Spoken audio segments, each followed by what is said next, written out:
Muy buenas tardes, gracias por este reencuentro de cada semana aquí en Canal Metro, en este espacio de información y reflexión que junto a Fanny Vega hemos llamado Política, Producción y Trabajo.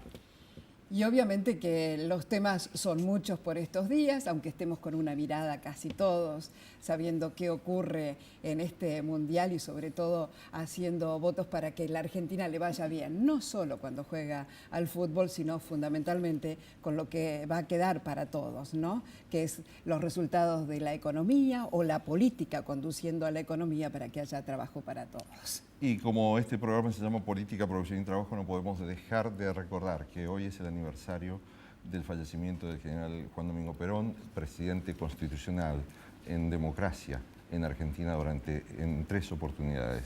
Y la verdad es que es una de las personalidades que más ha marcado a la política argentina y que más se ha hecho sentir en lo que nosotros como sociedad heredamos en cuanto a la conciencia de los derechos sociales, de los derechos individuales, de los derechos políticos también y sobre todas las cosas de los derechos de los trabajadores. Esto es algo imprescindible, así que le pedimos disculpas a Eric Calcaño por robarle estos segundos de su presentación, porque estamos aquí con el presidente de la Comisión de Presupuesto y Hacienda de la Cámara de Diputados. Siempre fue históricamente la comisión más importante en la Cámara de Diputados. Sí, es vicepresidente de Hacienda y presidente de la Comisión de Seguimientos de la Cuenta de la Seguridad Social, que le debemos a Perón justamente, la creación, el desarrollo del estado de bienestar allá por 1945 o incluso cuando él era director de trabajo, esa cuestión que hace entrar a la Argentina a la modernidad. Entonces también es un día significativo para mí, puesto que hace 30 años que estoy afiliado al partido que Perón fundó, y muy orgullosamente, por cierto. Y en estos días en que la modernidad nos enfrenta a través de la comunicación tan veloz de las redes sociales, con las peleas de intereses súper fuertes, encontradas, intereses entre inversores, especuladores internacionales y gobiernos, que no solo es Argentina la afectada por esta pelea con los fondos buitres. En este contexto, ¿el pensamiento de Perón tiene vigencia? ¿Hay algo que rescatar del peronismo tal como lo diseñó él en 1945? Sí, porque creo que fue un diseño abierto, porque el carácter movimentista de nuestro partido y de nuestras ideas hace que uno pueda incorporar permanentemente los datos nuevos de la realidad. Pensemos en vida de Perón lo que fue ese documento sobre ecología en 1972, que uno podría haber dicho, pero ¿cómo Perón habla de ecología? En el 72, creo que era la conferencia de Estocolmo, ya hay una cuestión muy fuerte. ¿Por qué? Porque el peronismo como metodología es resolver los problemas que aquejan a las grandes masas populares. Como decía Lula, el Estado está ahí para defender a los pobres. Los ricos se defienden bastante bien solos. Y es lo que nosotros también vemos con los fondos buitre, donde no necesitan del Estado, es más, están contra el Estado. Esta cuestión de la tecnología, de las redes sociales, de la instantaneidad, nos retrotrae a una especie de medioevo social, donde todo parece disolverse en la nada, donde parece que no importan las convicciones, sino cuánta plata se hace en el menor plazo posible, y la cuestión de los fondos buitre nos encuentra a nosotros, en el gobierno de la Argentina, defendiendo el interés nacional, pero también saliendo de la trampa que nos hicieron los fondos buitre en el juzgado de Griesa, con la campaña de prensa que armaron, porque ahora esto ya salió de los estrechos límites de ese tribunal. Ahora está la CEPAL, que es la Comisión Económica para América Latina, la Conferencia de Naciones Unidas sobre Comercio y Desarrollo, que también tiene su palabra para decir, el grupo de los 77 más China, que en realidad son 134 países, la Organización de Estados Americanos, y se vislumbra quizás también la Corte Internacional de Justicia de la Haya. Es decir que esto es el resultado un poco de la estrategia argentina, pero del otro lado también hay gente que no simpatiza con el peronismo, que no simpatiza con el modelo de desarrollo industrial con justicia social que Néstor recupera y actualiza en el 2003 y continúa Cristina, como el Financial Times, que escribe un artículo, no nos quiere, obviamente, nosotros somos nacionales, ellos son liberales, y sin embargo escriben, hay que defender a la Argentina de los buitres.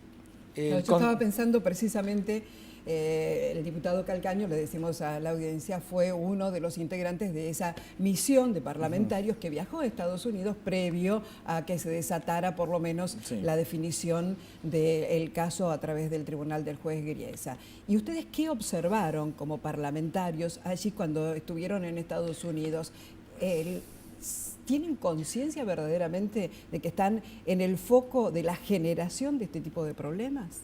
Pasa que son también problemas para ellos. No estamos en una relación de dominación centro-periferia clásica como se podría haber definido en otro momento. Si no nos explica que el Financial Times o el Council on Foreign Relations también diga, miren, esta Corte Suprema de Estados Unidos es fundamentalista.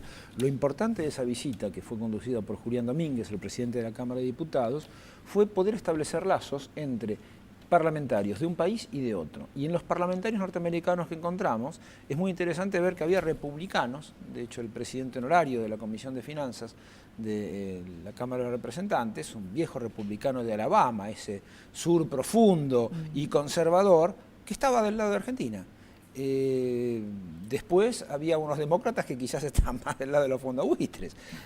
No había una cuestión que dijeran, bueno, los republicanos están contra la Argentina, los demócratas a favor, sino que era una cuestión transversal en la que demócratas y republicanos que situaban la centralidad de la política como modo de resolver los problemas, en general tienen una posición más proclive a la Argentina. Y el otro sector, quizás más financiarizado, ya directamente, bueno, pero ustedes tienen que pagarle a los fondos buitre, y es ahí donde uno dice, bueno, hay cuestiones que se llaman Estado, el Estado es el representante jurídico de la nación, es el instrumento que nosotros tenemos de transformación, bien lo supo Perón, que creó el instrumental estatal para poder intervenir sobre la sociedad a favor de los intereses populares, y bien lo sabemos nosotros desde el 2003, donde recreamos un montón de cosas, pero lo importante, volviendo a la visita, fue precisamente decir la posición argentina, explicarla en términos políticos, porque tal vez me arriesgaría a pensar que en Estados Unidos hay un problema de territorialidad.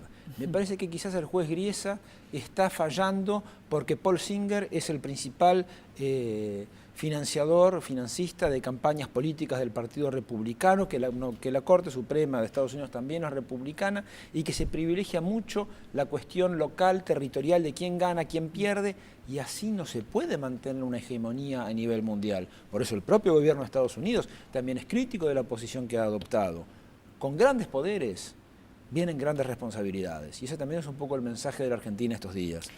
Los fondos buitres aparentemente se están mostrando como la cara más salvaje del capitalismo moderno, del capitalismo contemporáneo.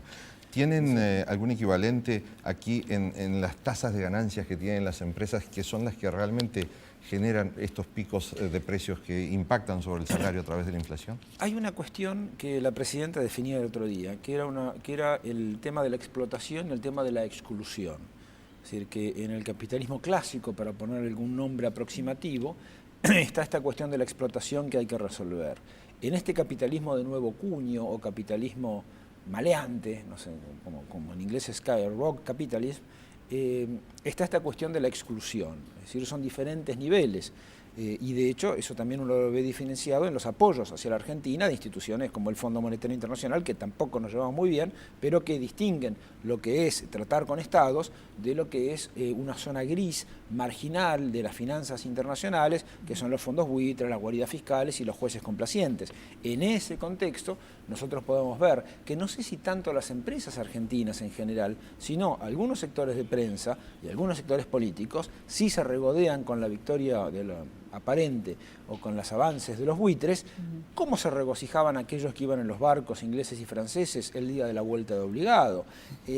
Por lo tanto, también hay una continuidad en la historia de los diferentes movimientos o corrientes de opinión. De todas maneras, me parece que estamos parados en un lugar histórico. Hoy en día, el mundo, más allá de la resolución que haya hacia la Argentina, tiene que empezar a resolver qué va a hacer con los capitales financieros. Es decir, ¿los capitales financieros van a estar al servicio de la producción o van a estar simplemente al servicio de unos pocos? Por eso lo importante es lo que dice el Papa Francisco, que es argentino, y es sudamericano y latinoamericano.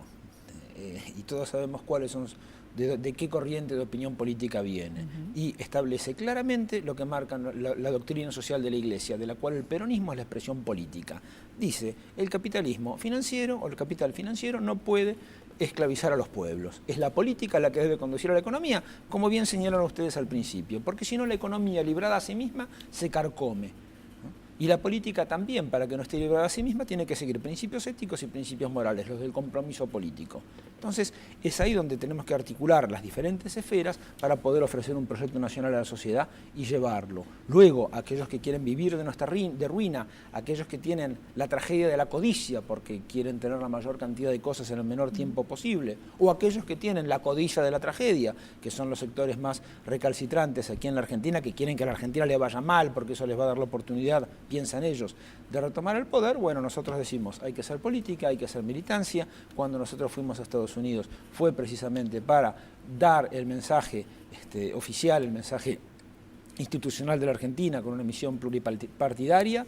Ese mensaje llegó, incluso había un diputado republicano que era vino a decir lo que quieren los fondos buitre, y cuando le dijimos la tasa de ganancia dijo, eso no sabía. Entonces es ahí una sociedad que permite tasas de ganancia del 1.600%, es una sociedad que evidentemente va a su ruina, incluso en el capitalismo. ¿La tasa de ganancia no es también un problema muy serio para la economía argentina? Es para la economía argentina y para la economía mundial. Veamos este libro de Piketty, que observa cómo la tasa de ganancia es superior al crecimiento de la tasa de ganancia, es superior al crecimiento del producto, por lo tanto se da un fenómeno de oligarquización. El mercado puede ser el sistema que mejor produce riqueza, pero es el que peor lo distribuye. Ahí necesitamos un Estado democrático, plural y, por supuesto, desde mi punto de vista, peronista. Si tenemos que hacer alguna analogía, yo recuerdo en los primeros años de la democracia, 1985, recuerdo a un Bernardo Greenspan encrespado frente a la mesa de negociaciones del Club de París, golpeando la mesa y diciéndoles, ustedes son unos HDP. Sí. Esta situación trasladada hoy, puede permitir una continuidad entre la posición aquella de Perón, que decía combatiendo al capital, que de algún modo se refería a este capital falto de sentido social. Sí, absolutamente. Puede haber una analogía entre aquel Perón, aquel Alfonsín, a través de Greenspan, que enfrentó al Club de París de una manera así vehemente, y esta actuación del gobierno nacional, yo creo que está dando una pelea histórica en esta democracia. Por supuesto, lo que pasa es que Perón salía de la segunda posguerra, con lo cual nosotros éramos acreedores de los principales países y así Inglaterra nos paga en libras inconvertibles. La situación era mucho más frágil quizás para Alfonsín, no solo en su frente externo, sino en su frente interno. Nosotros nos tenemos que guiar por lo que dijeron los comunicados del Ministerio de Economía, esos 3 comunicados que están muy bien redactados, que fijan la posición política y la posición jurídica, y sobre todo por el hecho de que nuestro gobierno hizo algo que nadie esperaba, que fue pagar. Y entonces eso desconcertó a nuestros adversarios, porque no podían embargarlos, y al no embargarlos es porque reconocen que la plata es de los bonistas, y si la plata que nosotros depositamos es de los bonistas, como es realmente, significa que ya pagamos. Por lo tanto, no estamos en incumplimiento. Es ahí donde nosotros tenemos que dividir el frente de los adversarios, quitar las caretas a todos estos personajes y construir las coaliciones lo más amplias posibles a nivel mundial, porque si nos quieren perjudicar a un determinado nivel, tenemos que encontrar un nivel superior que resuelva la situación políticamente. Hay una opinión crítica interna hacia el gobierno nacional por la forma que está conduciendo el tema de la relación con los acreedores hostiles, estos los holdouts. Sí. Y una de las personas que renegoció deuda externa argentina después de aquel rol vehemente de Bernardo Greenspan fue Daniel Marx. Daniel Marx ha sido negociador de la deuda durante varios años, desde en gobiernos sucesivos hasta el 2001. En esa época se creó la figura de capitalización de deuda, por la que un acreedor externo compraba bonos al 25% y se le reconocían al 100% para comprar activos productivos en Argentina. Es la entrega de la patria, con la cual no solo es una cuestión humillante, sino que además no da resultados. El sometimiento nunca fue ni será una buena solución. Luego, nosotros tenemos que pensar que si alguna vez queremos pedir algún crédito internacional es para una obra de infraestructura muy grande, no para pagar gastos corrientes. Y eso es una cuestión de buena política económica, de buena práctica contable, hasta se podría decir. Esta cuestión de que nos dicen que está mal hecho, y no está hecho como el blindaje y como el megacanje. Efectivamente, nos juntamos 5 bancos, nos repartimos comisiones y endeudamos alegremente a la Argentina en 56.000 millones de dólares. Y eso pareciera que está socialmente aceptado por algunos sectores de la política y de la economía argentina. No creemos que sea así. Por las obras reconocerán a cada uno. Así como Julián Domínguez logró unir en este viaje a Estados Unidos a casi todas las bancadas que están con representación parlamentaria.